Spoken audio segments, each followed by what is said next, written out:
Ladies and gentlemen, thank you for being on our program. Today is a very special day because we are reaching out to poets across the United States. This project was come together because of the wonderful work of Dr. Thelma T. Reyna, and she's going to highlight how this group came about. Very interesting. They met in Europe, and she'll provide all the details, and we're going to all be very blessed by hearing the some of the poetry that they wrote that was included in a book. I'm really excited about this. And Thelma, thank you for being our program, bringing all your guests into the show. Please tell us about today's program. Well, thank you very much, Armando. It's such a pleasure to me to be here today with these wonderful, wonderful colleagues and friends from 6 years ago. And thank you for all your supportiveness of everything we do. Just briefly, where we came together is in our Golden Foothills Press's newest publication. It just came out toward the end of September, and it's called When the Virus Came Calling, COVID-19 Strikes America. And it is we're thinking it's kind of like a groundbreaking anthology. It includes 46 distinguished authors from across the United States. And we started writing this book. I reached out to hand-selected authors that I knew from across the nation. And they all had to be people who were experienced writers. They had to be people who have achieved and have renown in their writing career, and people that are very representative, very diverse, ethnically, culturally, generationally, ideologically, gender identity-wise, just all kinds. I love diversity. And I wanted us to be a representation of America, but good poets, quality poets that I knew we could count on. From the outset, this anthology had a very fast timeline. We started getting together in March. I reached out to 50. Luckily, 46 poets and prose writers agreed to participate. So we started getting together in March, and these poets represented here today were a very special group to me because we had long been wanting, since 2014 when we met in Lake Como, Italy, we had long been wanting to be in a book together, to have our poetry together. So we were able to do this, and the others as well. So we wrote, our purpose was to document this pandemic in real time as we were living it, as we were feeling it, not look back a year later and a post-game analysis, but in real time detailing of what it was like to live in this pandemic. And we had a short time frame. My goal was for our press to issue this book at the end of summer, and the book came out in September. So that's a backstory of the book. And briefly, we met, we call ourselves the Lake Como Poets. And we came from all across America in late June, early July, for a week to Lake Como, to Como, Italy, all together in one course. It was a workshop program. It was a program of international writers who had been specifically invited to participate, international writers abroad.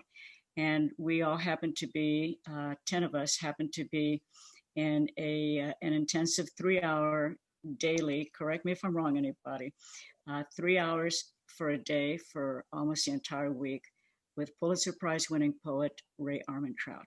And so we worked together, we lived in the same villa together, we ate meals together and whatnot, but I'll let my colleagues tell more about our experience. So here we are today to talk about our poems in this book.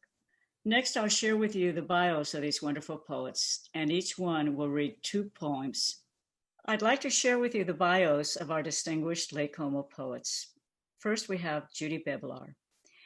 Her poems have been published in more than 50 literary journals, and they appear in several anthologies, including The Widow's Handbook.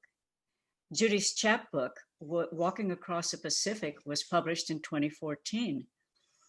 Her nonfiction book, And Then They Were Gone, Teenagers of People's Temple from High School to Jonestown, co-authored with Ron Cabral in 2018, won 8 literary honors and awards. Judy Biblar taught in San Francisco's public high schools for 37 years, and she received national level recognition for her teaching. Public high school teacher in San Francisco for 37 years, always loved teaching kids to write poetry because it was a way we could make the community into the schoolroom into a community with everyone sharing from their heart, their lives. And it was a very safe place because we learned to trust one another and we followed rules about not sharing people's writing or stories without their permission. And it was my favorite thing to teach. I taught other English classes too, but I just loved how it connected all of us. Then I wrote along with the kids a lot too, but I didn't do much publishing of my own writing until I retired. And I love writing poetry, but another teacher got me into a project of writing a book. And I'll use that to introduce you to this poem. The poem from When COVID Came Calling is called You Would Think That. And there are a couple of things that I'd like to let you know beforehand. There's a line about maybe the faces on the evening news. You'd think that might give you a clue, so much hope or determination on their young, lost faces. And these are those faces. Ron Cabral and I wrote a poem, a nonfiction book about the students we came to know when Jim Jones of People's Temple sent all the teenagers to our little alternative school that only had 200 kids in it at the time. And within 9 months, almost all of them had been sent off to Jonestown. And sadly, these on the cover are among those who died. And that's kind of what the poem is about. How do we deal with death? And that was such an enormous loss. 918 people, a third of them under 18, like our kids. I mean, it's just was very, the book helped Ron and me deal with it, and it's won 10 prizes now, so I'm very proud of that. Then later on in the poem, there's the young man on the surfboard smiling as he flies into shore, and that was my husband, who sadly died at age 49 in 1991. So he's part of that. I got the video. Remembering and dealing with death too. And now I'll just read the poem. It's called You Would Think That. After losing people you love, you would think that after years of it, and the memorials, the ceremonies, the dedications, and maybe the faces on the evening news, you'd think that might give you a clue. But so much hope or determination on those young, lost faces, so many of them. You would think that eventually it would become somehow easier, somehow would be more wise. You would be more wise. And certainly, if the person who had just died, we tend not to use that word, instead lost, past, gone, was old, you would think that grief would float more easily down the river of your life in a different way. But you see the photographs of the young man in the B-2 bomber, or on the surfboard smiling as he flies into shore, or the young woman on the motorcycle behind her husband, just as young. And it doesn't seem to be like that. It seems we are always hit hard, a wreck, a sideswipe, out of the blue. Even if we knew it was coming, it wouldn't be long. Soon, or 2 weeks, or maybe 6 months. Even if he's 90, he'd still like to walk on the beach with his black lab, who just died too. And it's not really any different than the first loss. It's your own leaving that hits you after all. And that's that poem.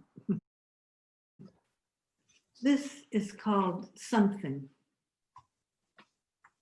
This has something to do with the tap, tap, tap of an early morning dream, with traffic rushing by and people who talk too much, and jet exhaust and red-tailed hawks. This has something to do with plum blossoms every February, and then hard rain. This has something to do with the curve of future plans with Esalen, Constantinople, Positano, the French Riviera, with trips that may never be made and hope gone awry. This has something to do with fires, full lunar eclipses, and sudden gusts of wind blowing down 50-year-old elms. This has something to do with nests falling out of trees. Something to do with swimming all the way to the raft and lying on hot wood with silty water drying on your skin. A hand flung over your eyes to keep out the sun. Something to do with war and babies, with uterine cancer, and a nice, calm game of draw poker. This has something to do with birthdays and friends and just missed trains, something to do with cedar and spring bamboo, with the shades of green and yellow in a sun-struck cornfield, with the gaze directed at the horizon and balance.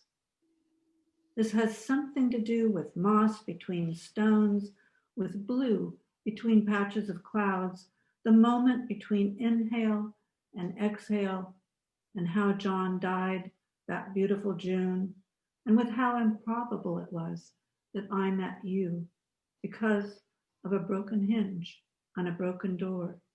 Now the door to our bedroom made lovely by your hands. This has something to do with how I still miss him, especially on June days when the sky is clear to the west, with how wrong it was that he should die at only 49, tall and strong, and loving the ocean almost more than me. And this has something to do with my love for you. Thank you. Beautiful. Our next poet is Dr. CAROLYN Clarke. She was born in Ithaca, New York, and has often lived abroad. She studied classics at Cornell, Brown, and Johns Hopkins, and her recent full poetry collections include Poet Duet, A Mother and Daughter, and Newfound Land. CAROLYN published 2 finishing line press chapbooks. One was Chus Lethe, Remember to Forget, and the other one was Mnemosyne, The Long Traverse. Dr. Clarke is a devoted teacher writing woodlands lyric poetry and finding mythology everywhere. Hi, I'm reading a poem called Lares Love Poem, and the word Lares has to do with Como as well, because the lar, L-A-R, is the word for the lake in the ancient times of the Romans, and it was the home, the word of home, the guardian of the home. The little tutelary gods were twinned, dancing, often found in the archaeology of the 1st century of our time, Common Era, and earlier, and throughout the whole world. So for me, Lares means home, and this is a poem for my daughter, the youngest of 3, who at the time that I sent this poem to her, had recovered almost, but we still don't know if she had COVID. But I think it speaks for itself. Lares Love Poem, number 2. Intrepid wind, you ignite my house, I cannot slow you down. Pollen or Amazon or both, you keep delivering more and more than I ever asked for. Like children, our needs keep changing. Today the printer, tomorrow the pond pump. Yesterday more, one a day, vitamins to keep us strong. Me, sending masks and a thermometer, USPS overnight to Brooklyn, where the city that never sleeps is now a sensory deprivation box. And my youngest child's on fire as a coal that keeps reigniting, her jet black hair unwinding, a coiled staircase over the courtyard. In my dreams, moist and dark, Rapunzel's ladder, the only way out. Prayers also winging, though taking flight, angels land on breast and breath and shoulder to give each statistic strength, hope, and human form. Thank you. This poem is called COVID-19, Laurie's Love Poem number 6. And I dedicated it to my poetry group, which has been a huge support for a few years. We've helped each other to meet once every 6 weeks. It's called for OPG as in our poetry group, so it could be anyone's. Just to know it's the country that I live in and like rustic. And so the landscape is quite sacred to me. It's always changing. And we have a stand of poplars that give us strength. So here it is. Consolidate, so now old projects can be done. No interruptions, visitors, visits, no destination, so few appointments. Write books, poetry, read and erase, impose solitude of time and place. Wear a mask, a persona, but keeping one eye on heaven. This Easter season, feel no guilt in rejoicing in nature. More faith-filled than reason. Look from the window over open field, the sleek fissure now streams away, a dark wave-like pulsing motion, abandoned stealth, leaps in slices from barn to home to wood's edge. This is no woodchuck lumbering from old holes and rotten firewood to dodge our axe.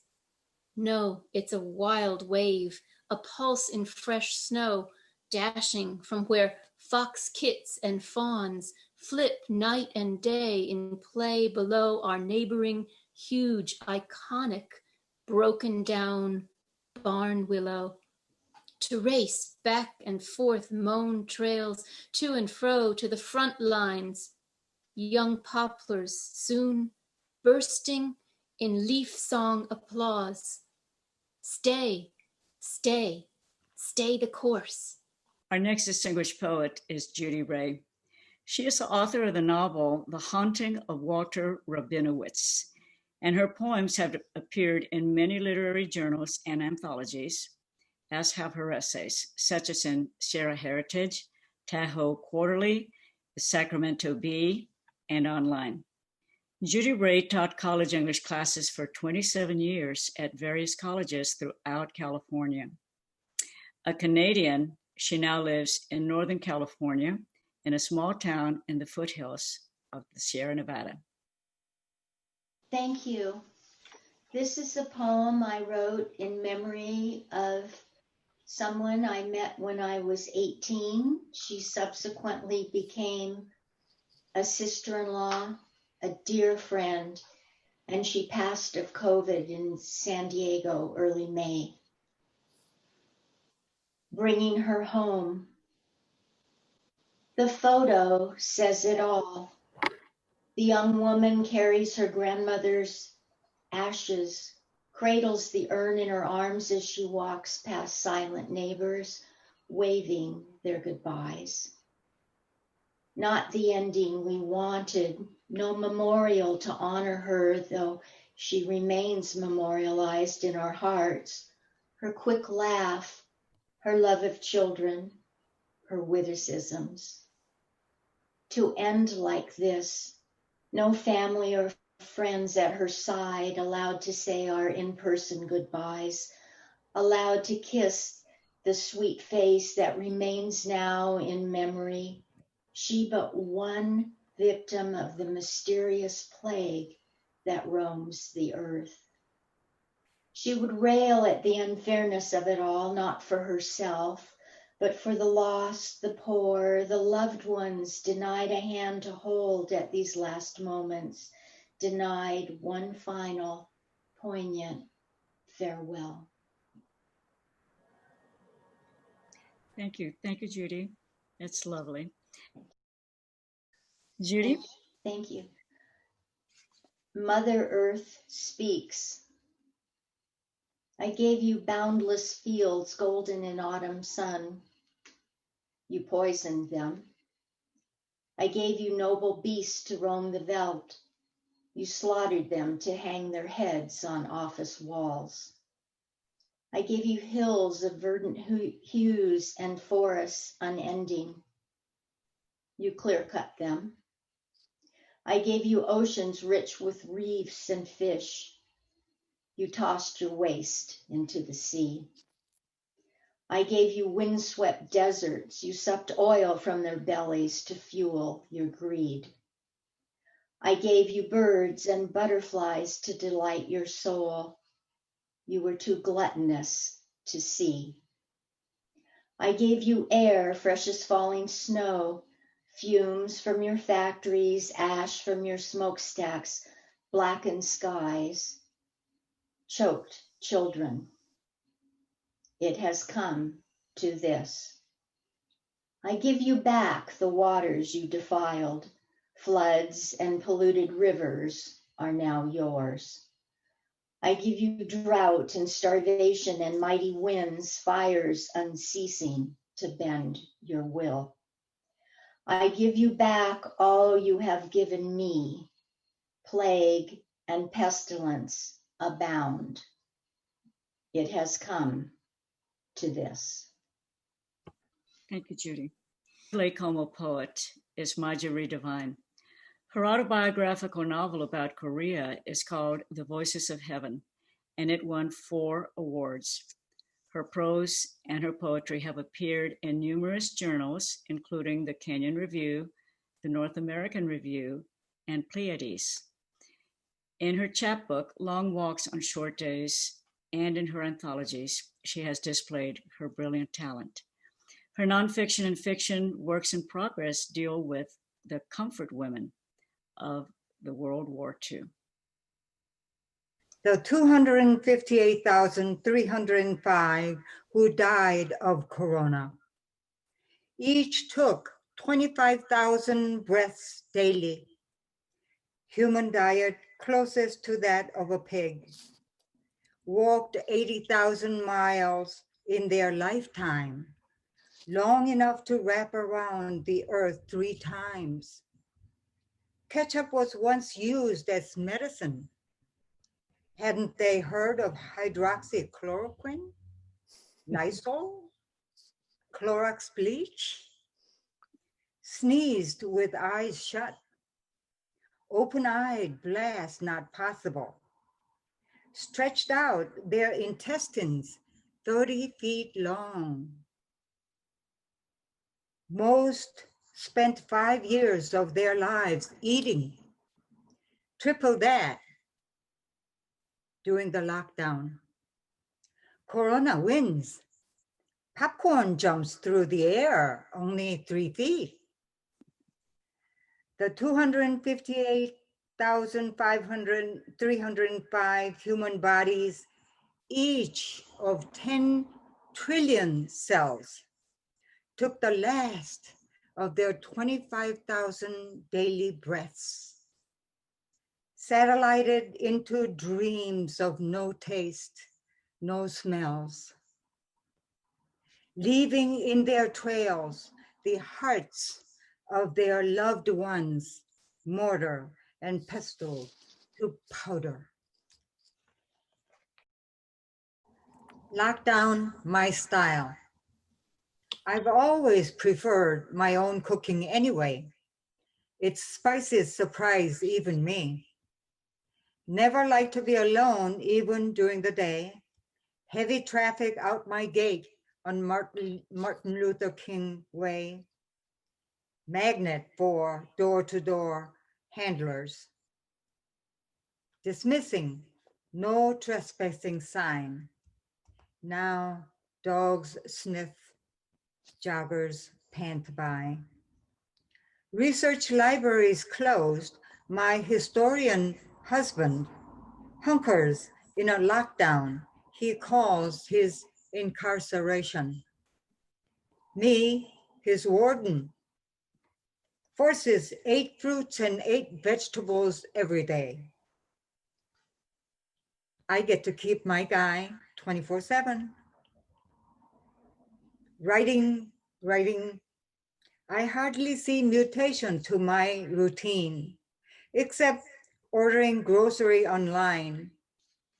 After not driving a month anywhere, setting out on a grocery pickup, my husband lights up.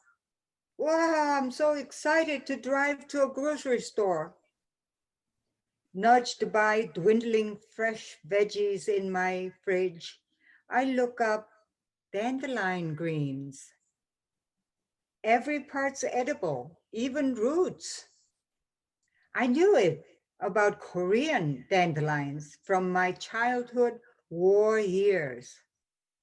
Surprise! Yellow flower tempura, delicious.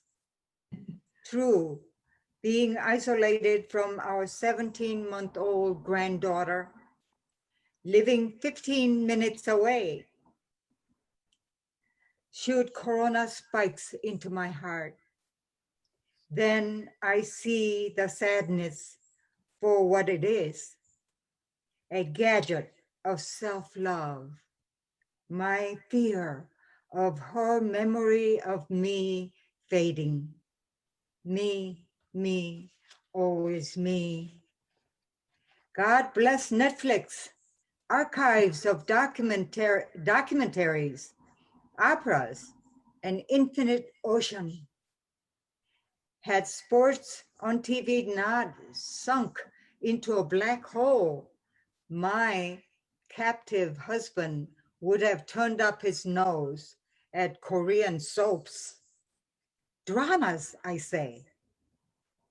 Our new bonding journey. Just very clever. My wife's gonna love that one. Thank you, Major. That is just lovely. A poet in this distinguished lineup of authors is Mara Adamitz Scrupe, who has written 6 collections of award-winning poetry at the national and international levels. She has been shortlisted or has won many international prizes in competitions, including with the National Poetry Society, Aesthetica Creative Writing Award, the Canterbury Festival Poet of the Year competition, Urbashi Press Poetry Prize, and the University of Canberra Vice Chancellor's Award in Australia. And I'm going to read a poem that's actually a family story. It's a narrative. I got it from my dad's first cousin when I visited her some years back, shortly before her death. She was quite elderly. And I was seeking information about my family. My family's Polish-American, and I didn't know much about them for a lot of reasons. It's a long story. But the poem, The Minnesota Smallpox Epidemic of 1924, is essentially based on the story of my great-grandfather who died in an epidemic, a plague of smallpox in that time. And it's really told more through the eyes of my grandfather and his grandchildren, who was very small, very young when his father died. So I'll go ahead and read that. Oh, another quick note. There's a phrase in here that you'll hear, shard, drift, husk. That's actually the translation of the original surname. My name is Scrupe, but it came from the original Polish, which is skorupa, which means shard or drift or husk. So I will begin. The Minnesota smallpox epidemic of 1924. And in that winter of outbreak, most, could not prepare, especially not the poorer people. Yet in the race for winners of prizes, equations blithely built on columns, on origins and ports and manifests, in the unsteady practice of progress, Kepler's mothers long ago arrested for a witch, and Leonardo writes backwards, and the Washington monuments plumped and smoothed, set off in a distant, dismal swamp, and Hugo van der Goes goes insane on a painter's shoestring. After all these exploits, the melancholy rat man arrives with a wild, roving sigh and a cloth over his head, opening cut for his eyes to see through, and protected by a long rubber pestilence coat. He lights your lamp, grandfather alien, and swarm and scour graceless erupts, new birth from your mouth, migrant, stranger, intruder, words like work, hope, dream, eat, save, love. And a God-forsaken Slav tongue trips you on your way, but the fever of possibility infects your blood, bedrock, fluid, variola, and all the airs stuffed with rags, and some survive and some do well, and others worse. And sooner or later, your children and grandchildren want to know what came before the surnames shift, terminus, shard or drift or husk, before your blighted brilliance bruised your stars, us, Atoliot lights out, before your stymied ambition staggered you tailbone to asshole to spine, case hardened, before you tucked it safe into a pocket or your sock, cradled vestige, before your palms and soles softened, you saved your shoes, a child, in a cupboard all summer, but you don't go barefoot anymore. Thank you. I'm very interested in history and in the ways in which, in this time with COVID, I think we often forget that this is not the first instance in human history of what we're living through. And in fact, these kinds of epidemics, pandemics have raged through the world for centuries, for eons. Being interested in that, I find that it's really inflected my work in certain ways. And this poem, I think, reflects that. It's called Panis Dominicus. Inoculation or smallpox, dust settles in a bone box, and it's 1918's influenzic rage, or previouslly's roseate. The onslaught, 8 cadavers, entrails swinging, clasp hands, circling, hopping, weaking, tumbling. It's a danse macabre, a legend, ring around, ring around. Meanwhile, a fatherless child, an orphan, some poor little microcephalic Zika baby, cries maternal. Someone's always the virus's favorite. In this muddle, this aphasia or aphonia, lost beak is the diction of disease and damage, all the terror played out in my head in this Quaker city. So much good intention, our daily bread. Panis Dominicus, of right-minded talk, so much goodness makes me nervous. And the ditch circumscribes the fancy town center where we barely leave, and outside the afflicted tear beyond the moat for scraps of the dream. At the edge, a woman, her head empurpled stillness, dyed for blood red. Her breasts, her sweet, black-bearded baby boys in custody. She says prison's the dying wound, the lash and abject, while we sit conjecturing in our folding lawn chairs.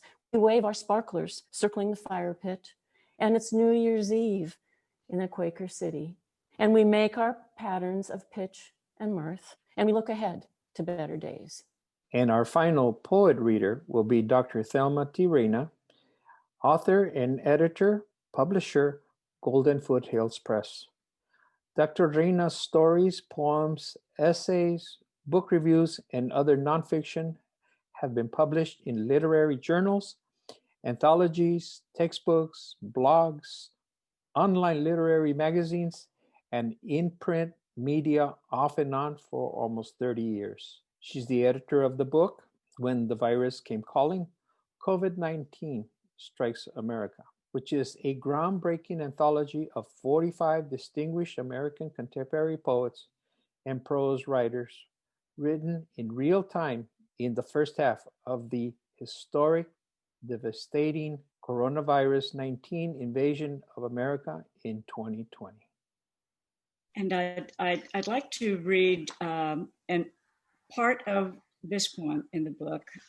It's called Panoply of Gods. It's a little bit longer, but I would like to share this section with you because I'd like for us to end our poetry reading on a note of hope and looking forward, and perhaps these sentiments will come through. It's going to start with an epigraph from John Lewis from his final essay, I believe on the day he was buried. This was in New York Times, July 30th, 2020. And John Lewis said, "Answer the highest calling of your heart and stand up for what you truly believe. The way of peace, the way of love and nonviolence is the more excellent way." So that's, and then a couple of pages later, I'm going to skip to this. Listen for a moment, my friends. A better world awaits us when we heal again. Like John Lewis, we can fight in peace and know that gods are not the gods of old. For God is us, and we are wiser now. Simplicity is often sacrificial to the other things.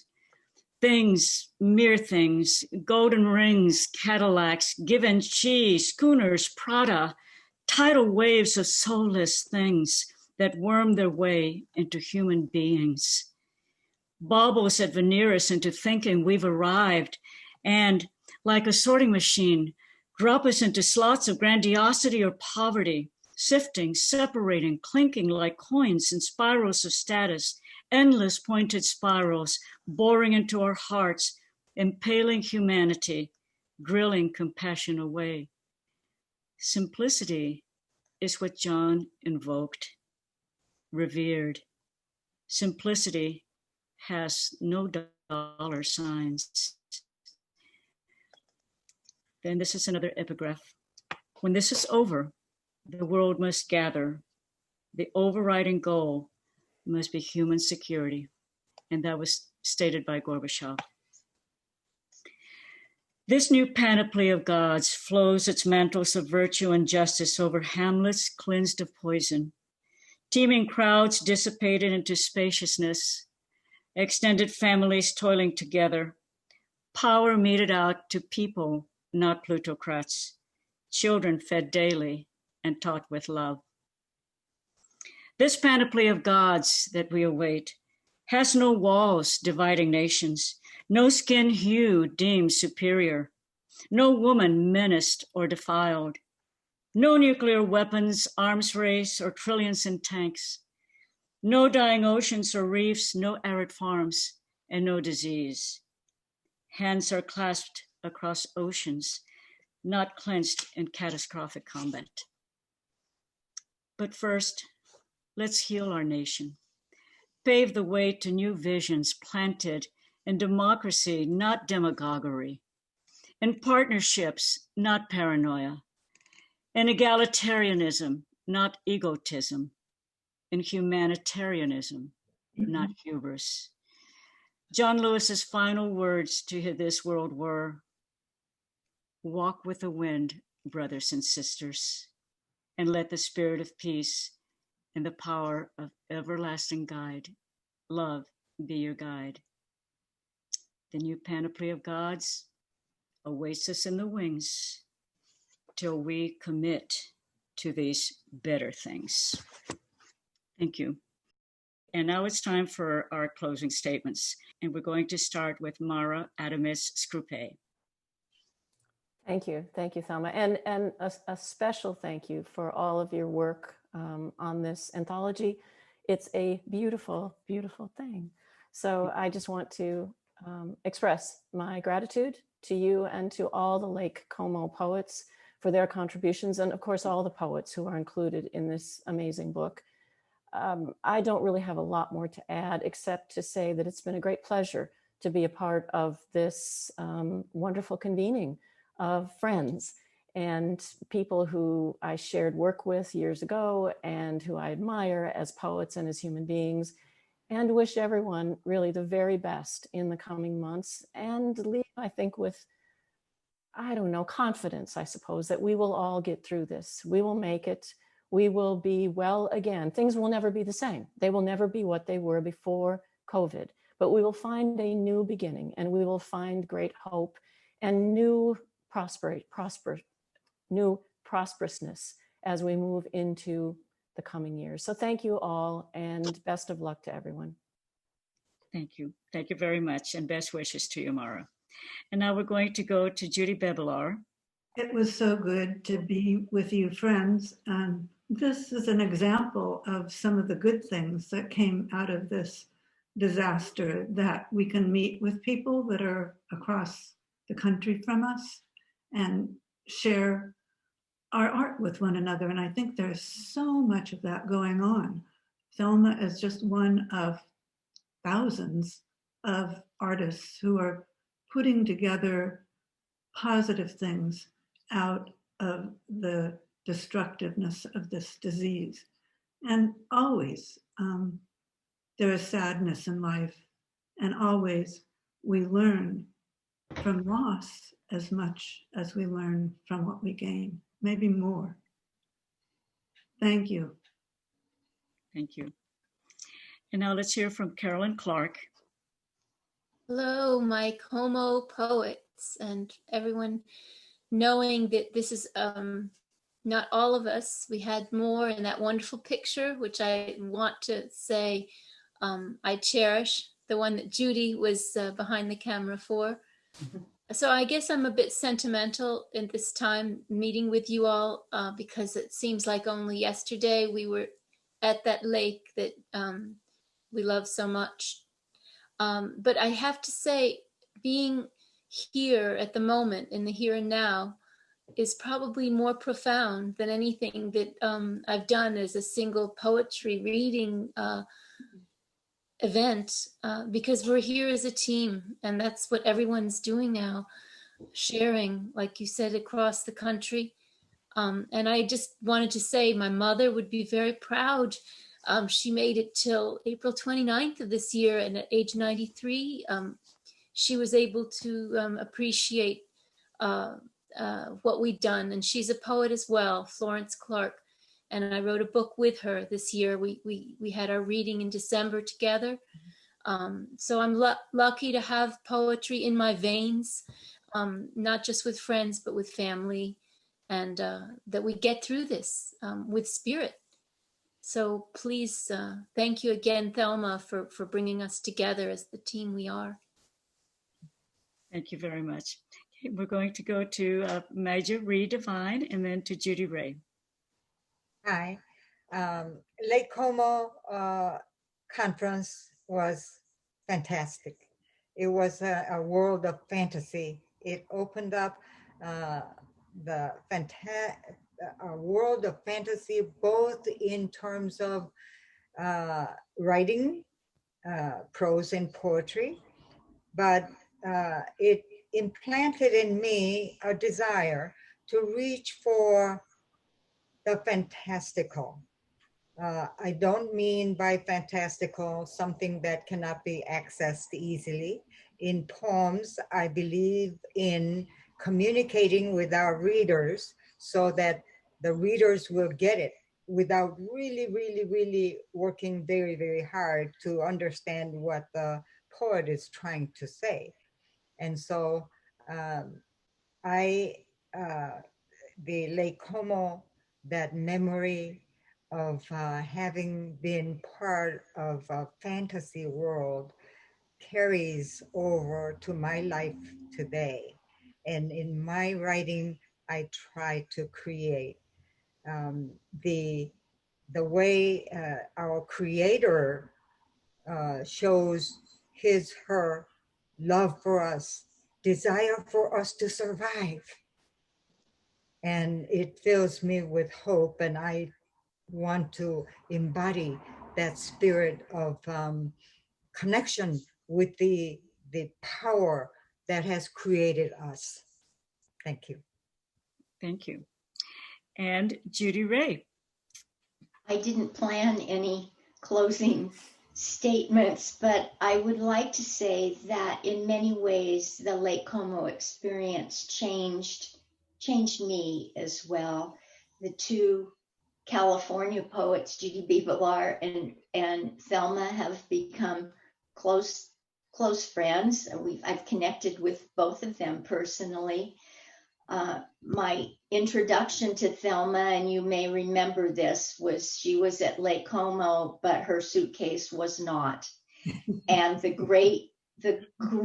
great sense of humor that allowed her to just carry through really endeared Thelma to me. So, and listening to all of you again, Maja and Maja's husband Michael connected with my husband Will. They had a grand time tromping around Lake Como while we were in the classes. CAROLYN was in the same apartment that we were. I remember that. And I guess I'd like to close just by saying that some of us know, and it sounds sort of lofty, but poetry can save lives.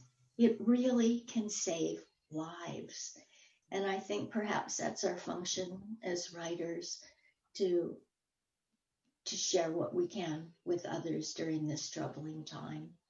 Thank all of you so much. Thank you. Thank you. Thank you. That's a beautiful, beautiful closing comment. And if I may just add mine, I've always been a strong believer in the concept of first responders. Every society has them for every situation in life. And of course, we speak a lot about all the first responders in these pandemic times, and how fortunate we are to have them. And they truly have been lifesavers. Well, I've always believed that poets are first responders as well. And whatever the tragedy is, whatever the crisis is, the assassination of a president, landing on the moon, whatever has occurred of magnitude, poets have oftentimes been there to document, to record, to make it be the important human experience that it is.